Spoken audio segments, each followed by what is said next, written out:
효도라고 하는 것, 이것을 우리가 생각해 봤으면 좋겠습니다. 여러분, 효라는 말이 성경에 나올까요? 안 나올까요? 효. 전 세계에서 우리나라만, 또 유교권에 있는 나라도 있을 수 있겠죠. 우리나라에 있는 이 효라는 말이 성경에 나와 있을까요? 안 나와 있을까요? 예, 우리가 방금 읽었던 말씀, 디모데전서 5장 4절에 유일하게 효라는 단어로 번역이 되어서 나옵니다. 만일 어떤 과부에게 자녀나 손자들이 있거든 그들로 먼저 자기 집에서 효를 행하여 라면서 효라는 말이 나와 있습니다. 여러분, 이 효라는 말 얼마나 그 깊은 의미를 담고 있는지 모릅니다. 이 한자로 보면은요, 우리가 이 앞에 성경적 효라고 붙어 있기도 한데요, 이 효자를 보면은 흑토자가 있고요, 또 그 밑에 아들 자자가 있죠. 이 의미가 무엇입니까? 부모는 마치 흙과 같이 우리의 본질이 되죠. 그래서 아들 자자, 자녀가 근본이 되는 부모님을 업고 있는 모양이다 라고 표현을 하기도 합니다. 즉 효도는 자녀가 그 나이가 드신 그 부모님, 본질이 되는 부모님을 업고 있는 그 모양, 섬기는 모양, 그것이 바로 효다라고 설명을 하기도 합니다. 이처럼 효는 너무나 우리가 인간 세상에 중요하고요, 우리가 살아있고 존재하고 있는 이유이기도 합니다. 만약에 이 효라는 것이 없었다면 인류에 어떻게 그토록 많은 생명과 또 많은 사람들이 살아갈 수 있겠습니까? 이 효, 말로 다 할 수 없는 이 부모님에 대한 이 효가 결국 우리 인간 세대를 든든하게 지켜주는 역할을 하게 됩니다. 우리나라는 과거서부터 유교적인 영향을 받아서요, 이 효에 대한 것이 강조되어 왔습니다. 그래서 나라에 충성하고 부모에 효도한다라고 하는 것이 우리 많은 어르신들이 살아왔던 삶의 모습이기도 합니다. 그런데 요즘 이 현대화된 사회 속에서 효라는 것을 이야기하면은 왠지 구태의연하고 구식이라는 생각이 드는 시대가 되었습니다. 요즘 젊은 사람들에게 조사를 해보았을 때 나이 드신 부모님을 어떻게 해야 되는가, 자녀가 봉양해야 되는가, 어떻게 해야 되는가라고 했을 때 대다수의 많은 젊은 사람들이요, 나이 드신 부모님을 봉양하는데 자녀들이 더 이상 할 책임이 없다, 나이 드신 부모님에 대해서는 이제 나라가 책임져야 된다라고 하는 이러한 안타까운 시대를 살아가고 있습니다. 우리나라는 너무나 순식간에 발전이 되고 변화가 되었는데요, 안타깝게도 이 효라고 하는 좋은 미풍양속도요 점점 사라져가고, 이제 나이 드신 부모님이 자녀들이 돌보는 것이 아니라 국가가 책임져야 한다라고 하는 이 안타까운 시대를 맞이한 것입니다. 우리 주변에 얼마나 안타까운 소식이 있습니까? 이제는 자녀들이 있고 가족들이 있음에도 불구하고 홀로 사는 노인들이 많이 계십니다. 그들을 뭐라고 부르냐면 독거 노인이라고 부릅니다. 즉 혼자 사는 노인들입니다. 이 독거 노인들은 대다수 몸이 병약하고요, 또 경제적으로도 많은 어려움에 처하고 있습니다. 근데 안타까운 소식은 이런 독거 노인들이요, 혼자 살다가 어떻게 위기 상황을 만나서 보면은 조치를 못하고 홀로 있다가 죽는 경우가 많이 있습니다. 그래서 심지어는 죽은지도 모르고 그 시신이 백골이 되어서 나중에 발견되는 경우도 있다라고 합니다. 이것이 오늘날 우리가 살아가고 있는 이 현 시대의 어두운 모습이기도 합니다. 이러한 상황 속에서 우리 그리스도인들은 어떻게 부모님을 대하고 또 효라는 것을 어떻게 행하며 살아야 될지 성경 말씀을 통하여 우리가 깨닫기를 바랍니다. 자, 그렇다면 성경은 효에 대해서 뭐라고 말합니까? 먼저 효는 하나님이 받으실 만한 것이다 라고 말합니다. 우리 4절 말씀 다시 한번 읽어보겠습니다. 4절입니다. 만일 어떤 과부에게 자녀나 손자들이 있거든 그들로 먼저 자기 집에서 효를 행하여 부모에게 보답하기를 배우게 하라. 이것이 하나님 앞에 받으실 만한 것이니라. 아멘. 여러분, 효를 행하여 부모님에게 보답하기를 배우게 하라. 이것이 하나님 앞에 받으실 만한 것이라고 말합니다. 이는 효는 하나님의 기쁨이 되는 것이라는 사실입니다. 한번 따라해 볼까요? 효는 하나님의 기쁨이 됩니다. 할렐루야. 여러분, 하나님을 기쁘게 하고 싶습니까? 그렇다면 부모님에게 효도할 때 그것이 하나님에게 기쁨이 된다. 우리 하나님이 받으실 만한 것이 된다라는 것입니다. 여러분, 우리가 믿는 하나님은 성도들이 그 육신의 부모님에게 효를 행하기를 원하십니다. 우리가 하나님을 믿는 성도라고 한다면 당연히 하나님이 기뻐한 일을 행해야 합니다. 그것은 우리 자신의 육신의 부모님을 공경하고 효도를 행하는 것입니다. 아무리 세상이 변하고요, 나이 들고 병약한 부모님, 자녀들이 더 이상 책임지려고 하지 않는 이 안타까운 시대 속에서 우리는 세상의 풍속을 따르지 말고 끝까지 성경 말씀대로 따를 수 있는 여러분 되시기를 바랍니다. 부모님에 대해서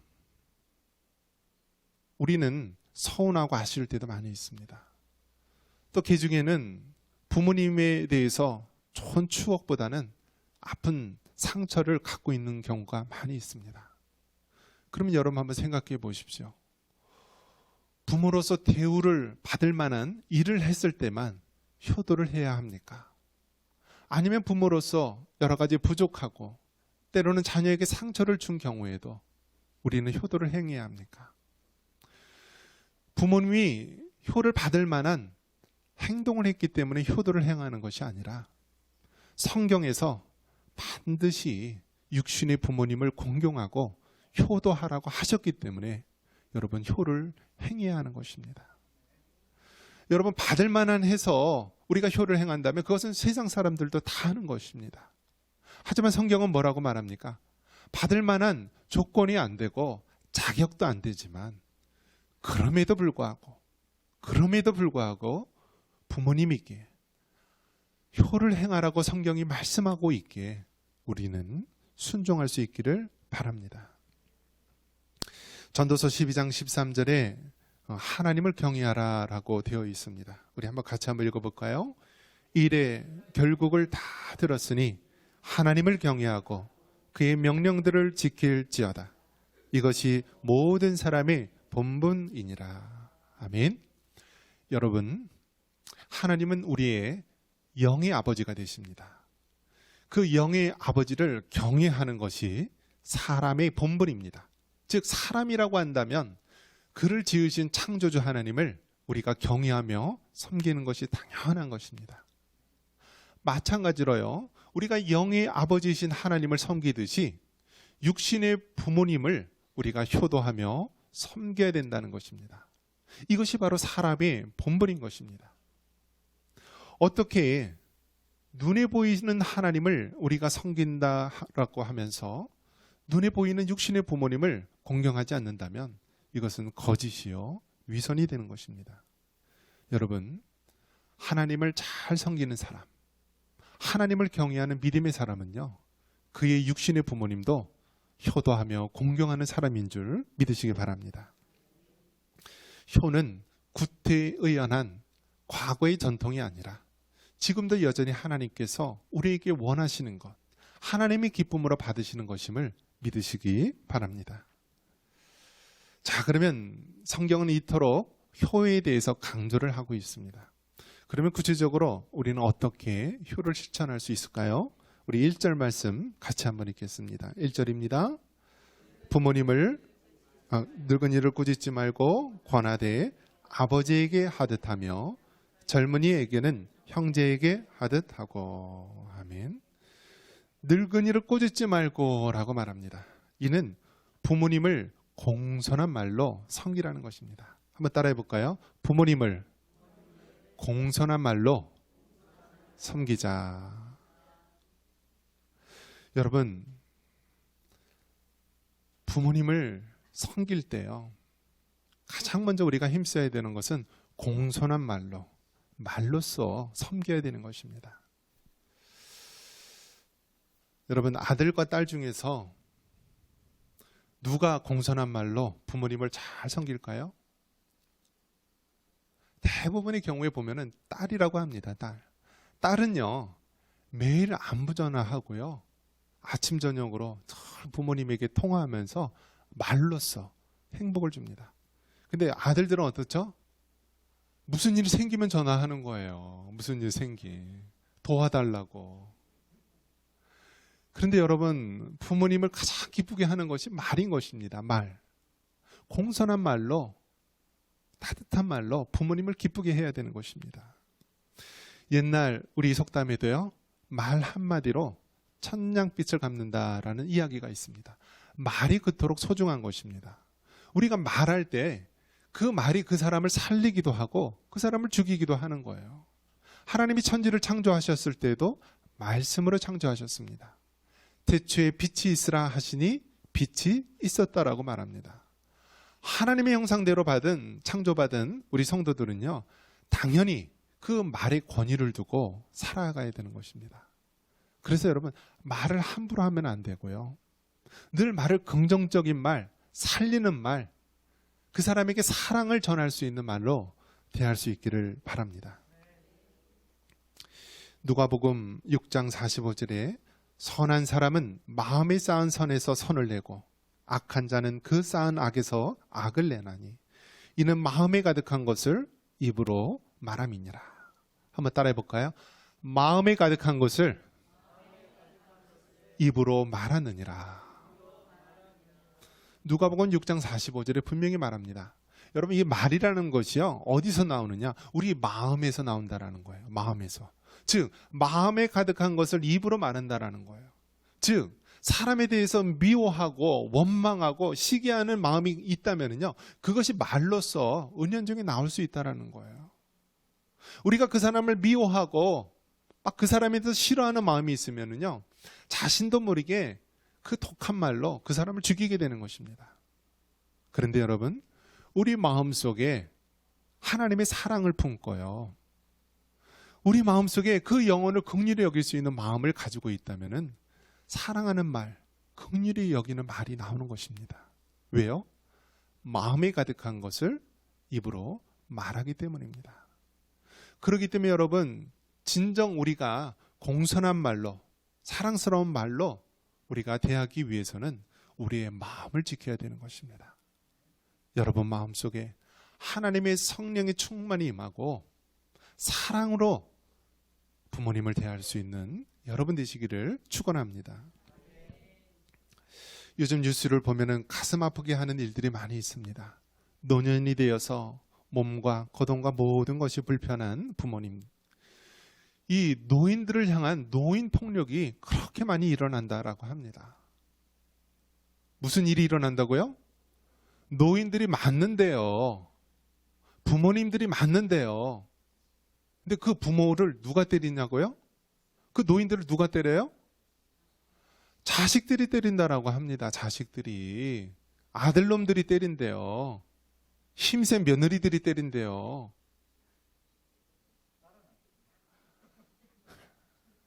여러분, 얼마나 폐륜적인 일입니까?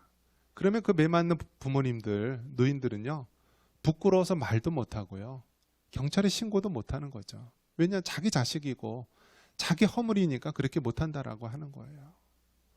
여러분, 얼마나 안타까운 세상입니까? 부모님을 공경하고 효도해야 되는데요, 이 노인 폭력의 가장 주범인 사람들이 바로 가족이고 자녀들이고 아들이라고 합니다.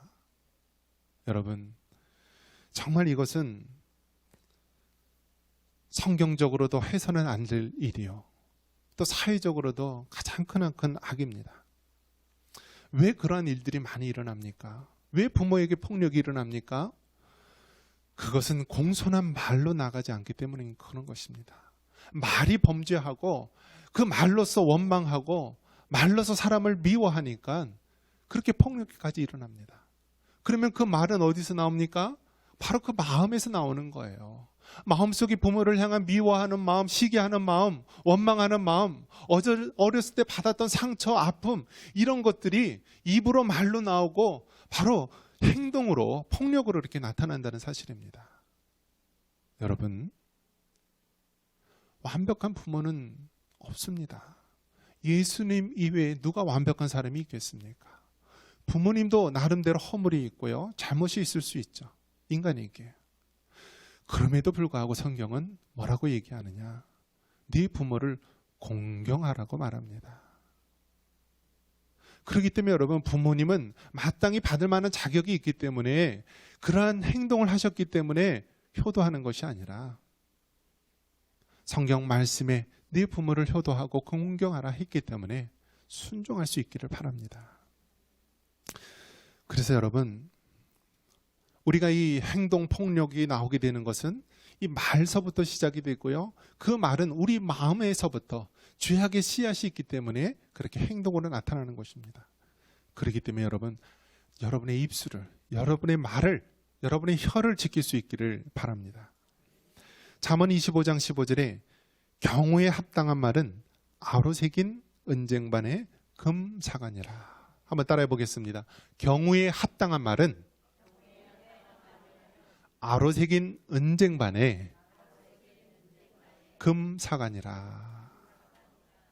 여러분, 이 말이라는 것이 얼마나 소중하냐면, 성경에 뭐라고 얘기하냐면, 경우에 합당한 말은요, 아로새긴 은쟁반의 금사와 같다라고 말하는 것입니다.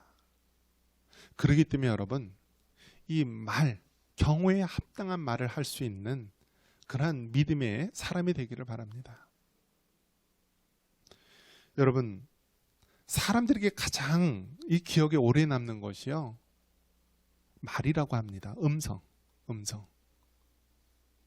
요즘에는 뭐 영상통화도 있고 얼굴을 보면서 뭐 대화를 하기도 하고 그렇지만은요, 사람들에게 가장 마음속에, 그 심령 깊은 속에 끝까지 남는 것이 사람의 음성, 말이라고 합니다. 남녀 간의 관계에 있어서도 마찬가지입니다. 여러분, 얼굴이 좀 못생기고요, 또 뭐 키가 작고 뭐 이렇게 한다 할지라도요, 목소리가 아름다운 아내, 목소리가 아름다운 여인은요, 얼마나 그 남편에게 사랑스러움이 되는지 모릅니다. 이 말 한마디가 너무나 소중한 거예요. 부모님에게도요, 여러분, 경우에 합당한 말, 부모님을 기쁘게 할 수 있는 말, 그 말을 할 때 이것은 마치 아로새긴 은쟁반의 금사와 같은 좋은 말, 생명을 살리는 말이 되는 것입니다. 그렇기 때문에 여러분, 부모님에게 자주 전화를 하시기 바랍니다. 특히 아들 여러분, 부모님에게 부탁할 일만 있을 때 전화하는 것이 아니라 안부 전화 잘 하시고요, 또 부모님 음성 한번 들려주는 것이 얼마나 기쁨이 됩니까?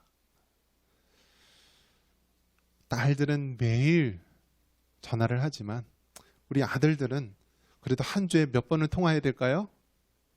네, 한 2번 정도는 해야 되지 않을까요? 네.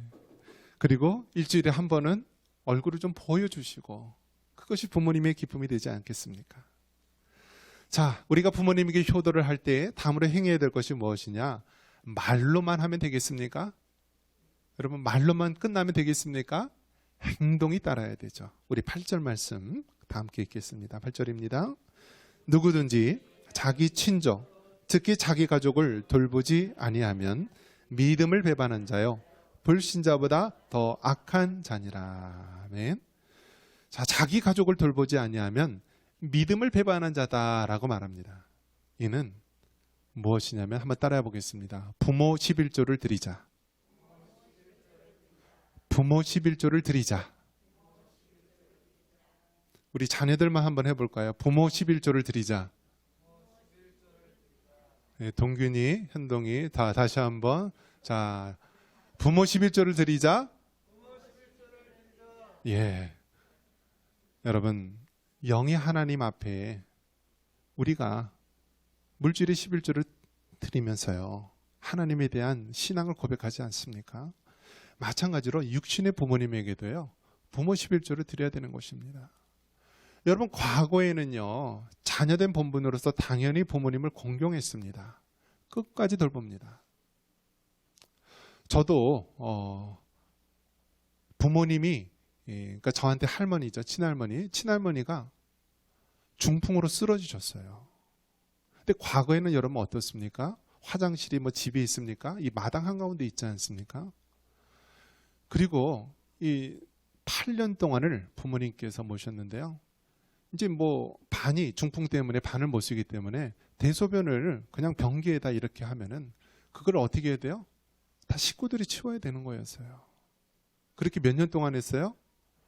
8년 동안을 다 똥오줌 받으면서 그렇게 부모님 섬기는 모습을 저는 보고 자랐어요.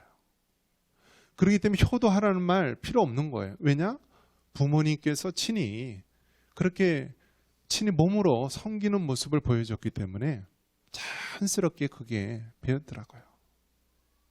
그래서 여러분, 제가 장가를 가서요, 물론 부모님이 미리 이제 교통사고로 돌아가셔서 저한테는 이제 육신의 부모님이 없었지만 그래도 처갓집 부모님이 계시더라고요. 장인 장모님이 계시더라고요. 결혼해서 그 교육전도사로서 얼마나 힘듭니까? 아이들 둘 키우는데 얼마나 힘듭니까? 그런데 장인어른, 장모님 제가 모셨어요. 장인어른도 1년 동안 모시면서 결국 병원에서 돌아가시게 되었고요. 장모님도 10년 동안 그 교육전도사, 그 교육자가 얼마나 힘들고 어렵습니까? 그럼에도 불구하고요, 부모님 섬기기에 성경 말씀대로 순종하는 마음으로 그렇게 섬겼습니다.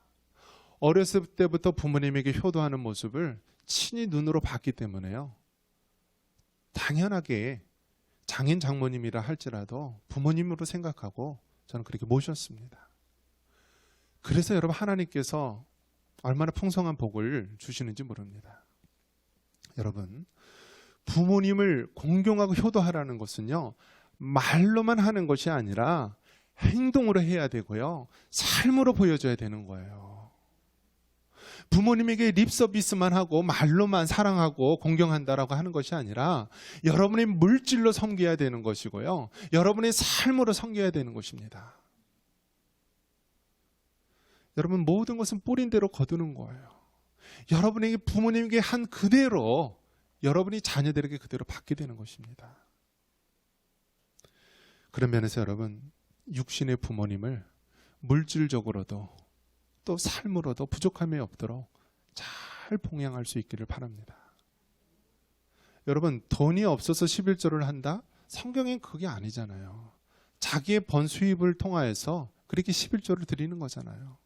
부모님에게 드리는 11조, 부모 11조도요, 돈이 없어서 못 드리는 것이 아니라 마음이 없어서 못 드리는 것이고 우선순위가 되지 않아서 못 드리는 거잖아요. 그렇기 때문에 여러분, 우리가 영의 아버지이신 하나님에게 물질의 11조를 드리듯이요, 부모님에게도, 육신의 부모님에게도 11조를 드려야 돼요. 그러면 친정하고 시댁하고 어떻게 해야 되죠? 요즘에 한쪽만 드리면 안 돼요. 큰일 나요. 정확하게 50대 50으로 나눠야 됩니다. 50대 50으로. 요즘에 설날, 추석 이렇게 어느 한쪽만 가면 큰일 나는 것입니다. 이렇게 나눠서 공평하게 해야 되는 것입니다. 마태복음 6장 21절에 네 보물 있는 그곳에는 네 마음도 있느니라. 한번 따라해 볼까요? 네 보물 있는 그곳에는 네 마음도 있느니라. 보물 대신에 돈이란 말을 한번 집어넣을까요? 내 돈 있는 그곳에는 내 마음도 있느니라. 여러분, 여러분의 그 돈이 가는 곳에요, 여러분의 마음이 있는 거예요. 나는 건강이 중요하다라고 해서 건강에 투자하는 사람들, 돈에 물질을 투자하는 사람들, 그곳에 마음이 있는 거예요. 나는 여행이 막 최고 좋다, 인생의 최고 목적이다 라고 해서 여행에 막 돈이 들어간다, 그러면 그 여행에 마음이 있는 거예요. 마찬가지로 여러분, 우리의 물질이 어디로 흘러 들어가느냐 보면은요, 여러분의 마음이 있는 곳입니다. 여러분이 부모님을 사랑하고 부모님을 공경한다면 당연히 어떻게 해요? 여러분의 보물인 물질이 들어가게끔 되는 것입니다. 그런 면에서 여러분, 내가 정말 부모님을 공경하고 있나? 내가 부모님에게 정말 효도하고 있나? 어떻게 알 수 있나요? 여러분의 물질이 어떻게 들어가고 있는지 확인하면 알 수 있는 것입니다. 말씀을 믿습니다. 효는 선택이 아니라 필수입니다. 효도는 부모님이 그럴 만한 행동을 했기 때문에 받는 것이 아니라 성경이 말씀하고 있기에 당연히 행하는 것입니다. 부모님에게 효도하시기 바랍니다. 공손한 말로 효도를 행하시기 바랍니다. 또 물질로, 우리의 가진 보물로 부모님에게 효도할 수 있기를 바랍니다. 이러한 은혜가 있기를 주님의 이름으로 축원합니다.